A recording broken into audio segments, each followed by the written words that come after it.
Chapter number 6 कक्षा number 7 प्राकृतिक वनस्पति एवं वन्य जीव। सलीमा अपने ग्रीष्म शिविर में से बहुत ही उत्साहित थी। अपने सहपाठियों के साथ वह हिमाचल प्रदेश में मनाली देखने गई थी। उसे सब स्मरण था कि बस जैसे जैसे चढ़ाई पर जा रही थी तो वह स्थलाकृतियां एवं प्राकृतिक वनस्पति के बदलते रूपों को देखकर कितनी हैरान हो गई थी। गिरिपथ में स्थित साल एवं सागवान के घने वन धीरे धीरे अदृश्य हो गए। पर्वत की ढलानों पर पतली नुकीली पत्तियों तथा शंक्वाकार वितान लंबे वृक्ष दिखने लगे। उसे पता चला कि वे शंकुधारी वृक्ष थे। लंबे वृक्षों पर खिले लाल लाल फूलों पर उसका ध्यान गया। वे रोडोडेंड्रॉन के फूल थे।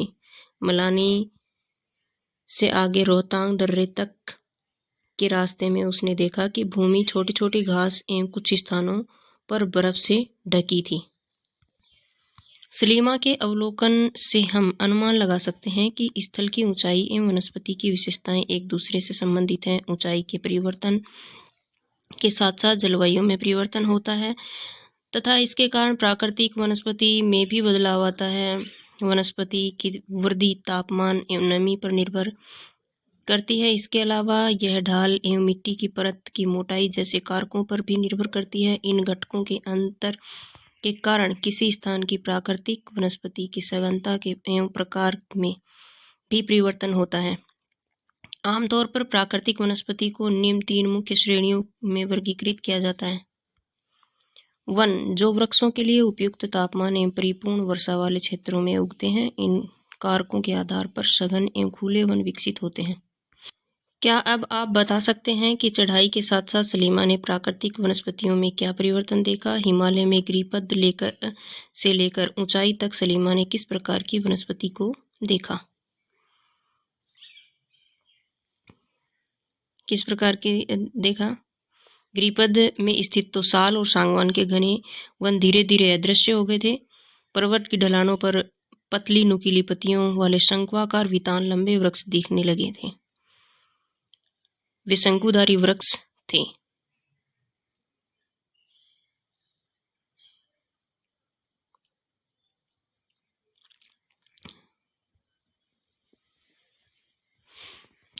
सलीमा की तरह है, जब आप किसी स्थान पर जाते हैं तो क्या वहां भी पाई जाने वाली विभिन्न प्रकार की वनस्पति एवं वनस्पतियों पर ध्यान दें एवं उनके कारकों पर विचार करके जिस कारण ये वनस्पतियां पैदा होती हैं। वृक्षों की कटाई, चराई, नकदी फसलों की खेती, निर्माण कार्यों आदि के रूप में उस क्षेत्र के में अगर कोई मानव हस्तक्षेप हुआ है तो उसे लिखें। ये छोटे बच्चों के लिए हैं जो 7th क्लास के हैं उनके लिए। घास स्थल जो मध्य वर्षा वाले क्षेत्र में विकसित होते हैं। कांटेदार झाड़ी एवं झाड़ियाँ केवल शुष्क क्षेत्रों में पैदा होते हैं। सलीमा हिमालय की यात्रा का अपना यह अनुभव अपने पिता को बता रही थी। उसके पिता विश्व के विभिन्न स्थानों पर जा चुके हैं। उन्होंने सलीमा को विभिन्न महाद्वीपों के विभिन्न भागों में पाई जाने वाली विविध प्रकार की वनस्पतियों के बारे में बताया है। उन्होंने उपध्रुवीय प्रदेशों में शंकुधारी वन, रेगिस्तानों में कांटेदार झाड़ियां, आंध्र प्रदेशों में घने उष्णकटिबंधीय दृढ़काष्ठ वनों के बारे में कई अन्य जानकारियां दी हैं। सलीमा समझ गई थी कि हिमालय के क्षेत्रों में लगभग सभी प्रकार की वनस्पतियां पाई जाती हैं जो भूमध्य रेखा से ध्रुव की ओर ध्रुव की ओर जाने पर मिलती है। प्राकृतिक वनस्पतियों के प्रकार में बदलाव का मुख्य कारण जलवायु का बदलाव है। आइए हम विश्व की विभिन्न प्रकार की प्राकृतिक वनस्पतियों में उनके गुण एवं वहां प्रवास करने वाले वन्य जीवों की जानकारी प्राप्त करें। ब्राजील के उष्णकटिबंधीय सदाबहार वन इतने विशाल हैं कि ये पृथ्वी के फेफड़े की तरह प्रतीत होते हैं। आप बता सकते हैं क्यों? वन उष्णकटिबंधीय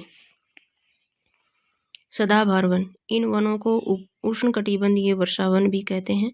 ये घने वन भूमध्य रेखा एवं उष्णकटिबंधीय के पास पाए जाते हैं। ये क्षेत्र गर्म होते हैं एवं पूरे वर्ष यहाँ अत्यधिक वर्षा होती है। चूँकि यहाँ का मौसम कभी शुष्क नहीं होता है, इसलिए यहाँ के पेड़ों की पत्तियाँ पूरी तरह से नहीं झड़ती है, इसलिए इन्हें सदाबहार वन कहते हैं। काफ़ी घने वृक्षों की मोटी वितान के कारण दिन के समय भी सूर्य का प्रकाश वन के अंदर तक नहीं पहुँच पाता है। आमतौर पर यहाँ दृढ़ काष्ठ वृक्ष जैसे रोजवुड, आबनूस, मोगनी आदि पाए जाते हैं।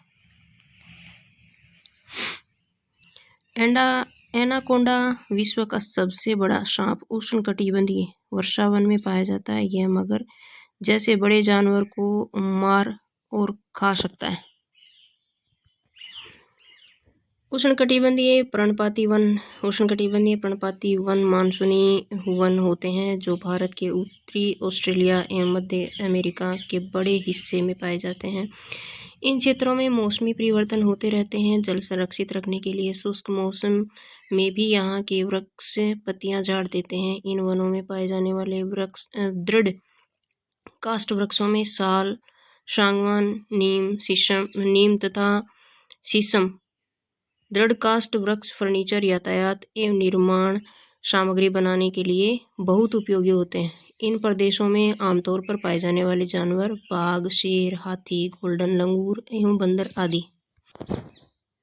शीतोष्ण सदाबहार वन मध्य अक्षांश के तटीय प्रदेशों में स्थित है। ये सामान्यतः महाद्वीपों के पूर्वी किनारों पर पाए जाते हैं, जैसे दक्षिण पूर्वी अमेरिका, दक्षिण चीन एवं दक्षिण पूर्वी ब्राज़ील।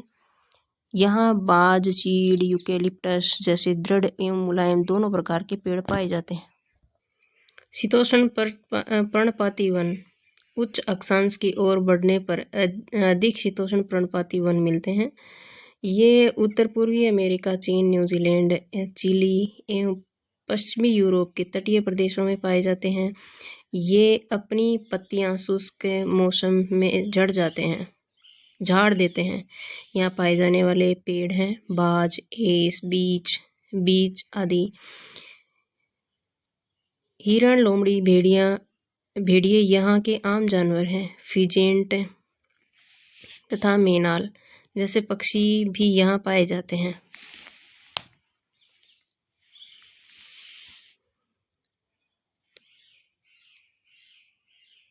आप जान चुके हैं कि महाद्वीपों के पूर्वी एवं उत्तरी पूर्वी किनारों के अधिकांश भाग शीतोष्ण सदाबहार एवं पर्णपाती पेड़ों से ढके हैं। महाद्वीपों के पश्चिमी एवं दक्षिणी पश्चिमी किनारे भिन्न हैं।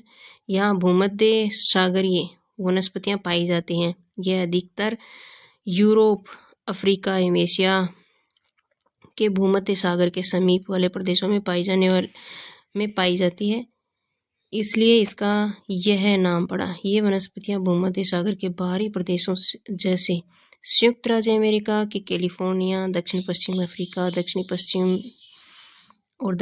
अमेरिका, दक्षिण पश्चिमी ऑस्ट्रेलिया में भी पाई जाती है। इन प्रदेशों में गर्म शुष्क ग्रीष्म एवं वर्षा वाली मृदु शीत ऋतुएं होती हैं। इन क्षेत्रों में आमतौर पर संतरा, अंजीर, जैतून, अंगूर जैसे नींबू वन सिट्रम के फल पैदा किए जाते हैं।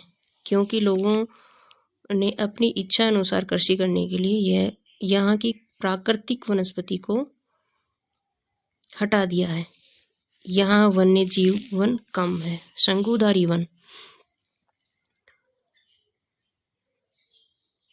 उत्तरी गोलार्ध के उच्च अक्षांशों में 50 से 70 सेंटीमीटर के भव्य शंकुधारी वन पाए जाते हैं। इन्हें टेंगा भी कहते हैं। ये वन अधिक ऊंचाइयों पर भी पाए जाते हैं। इनकी वृक्षों को सालेम के अन्य हिमालय के प्रचुर मात्रा में देखा था।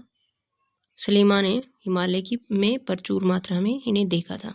ये लंबे, नरम काष्ठ वाले सदाबहार वृक्ष होते हैं। इन वृक्षों को काष्ठ का उपयोग लुगदी बनाने में किया जाता है, जो सामान्य तथा अखबारी कागज बनाने में काम में आती है। नरम काष्ठ का उपयोग माचिस एवं पैकिंग के लिए, बक्से बनाने के लिए भी किया जाता है। चीड़, देवदार आदि इन वनों के मुख्य पेड़ यहाँ सामान्यतः रजत लोमड़ी, मिक और ध्रुवीय भालू जैसे जानवर पाए जाते हैं। अपने आसपास नरम तथा दृढ़ काष्ठ से बनी वस्तुओं पर ध्यान दें। अपने से बड़ों को आसपास के वृक्षों के नाम पता करें। रूसी भाषा में टेंगा का अर्थ शुद्ध व अनछुआ है। भूमध्य सागरीय वृक्ष शुष्क ग्रीष्म ऋतु में स्वयं को ढाल लेते हैं। उनकी मोटी छाल एवं पत्तियां वाष्पोत्सर्जन को रोकती हैं। भूमध्य सागरीय प्रदेश को फलों की कृषि के कारण विश्व का फलोद्यान भी कहा जाता है। उष्णकटिबंधीय घास स्थल, ये वन भूमध्य रेखा के किसी भी तरफ उग जाते हैं और भूमध्य रेखा के दोनों ओर से उष्णकटिबंध क्षेत्रों तक फैले हैं। यहाँ वनस्पति निम्न से मध्य वर्षा वाले क्षेत्रों को पैदा होती है। यह घास काफी ऊंची, लगभग 3 से 4 मीटर की ऊंचाई तक बढ़ सकती है। अफ्रीका का सवाना घास इसी प्रकार का सामान्य रूप से उष्णकटिबंधीय घास में हाथी, जेब्रा, जिराफ, हिरण, तेंदुआ आदि जानवर पाए जाते हैं। विभिन्न प्रदेशों में घास स्थल विभिन्न नामों से जाने जाते हैं। उष्णकटिबंधीय में घास स्थल है पूर्वी अफ्रीका में सवाना, ब्राजील में कंपोज, वेनेजुएला में लानोस। शीतोष्ण कटिबंधीय घास स्थल है अर्जेंटीना पेम्पास, उत्तरी अमेरिका पिएरेरी, दक्षिणी अफ्रीका में वेल्ड, मध्य एशिया में स्टेपी और ऑस्ट्रेलिया में डॉन। पूर्वी अफ्रीका में सवाना, ब्राजील में कंपोज, वेनेजुएला में लानोस, अर्जेंटीना में पेम्पास, उत्तरी अमेरिका में पिएरेरी, दक्षिणी अफ्रीका में वेल्ड और मध्य एशिया में स्टेपी और ऑस्ट्रेलिया में डॉन। एक बार फिर, पूर्वी Africa savanna, Brazil compose, Venezuela Llanos उष्णकटिबंधीय है। शीतोष्ण कटिबंधीय अर्जेंटीना पेम्पास, उत्तरी अमेरिका पिएरेरी, दक्षिणी अफ्रीका वेल्ड और मध्य एशिया स्टेपी, ऑस्ट्रेलिया डॉन। शीतोष्ण घास, ये मध्य अक्षांशीय क्षेत्रों और महाद्वीपों के भीतरी भागों में पाए जाते हैं।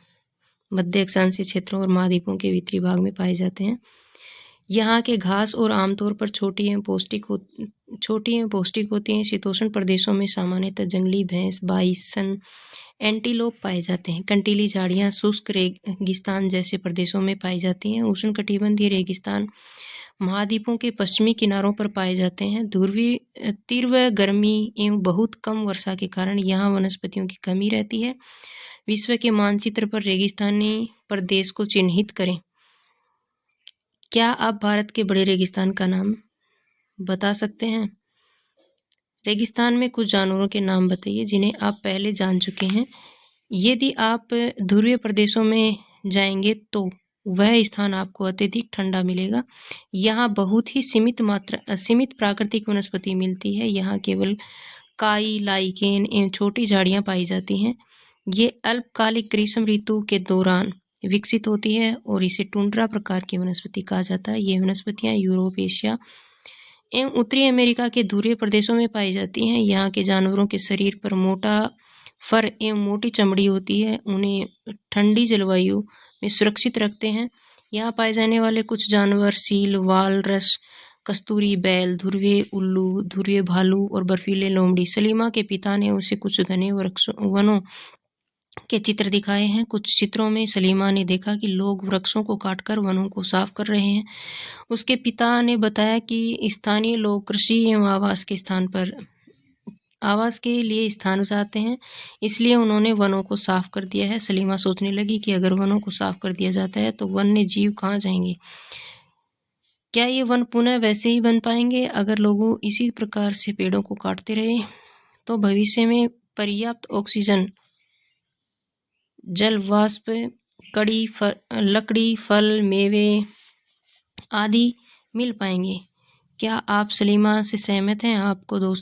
अपने दोस्तों के साथ वनस्पति एवं प्राणी जगत की विविधता में हो रही कमी पर चर्चा करें। इनके संरक्षण के साथ सुझाव दें। ये था चैप्टर नंबर 6। जो हो गया कंप्लीट। चैनल को शेयर करें, सब्सक्राइब करें। धन्यवाद।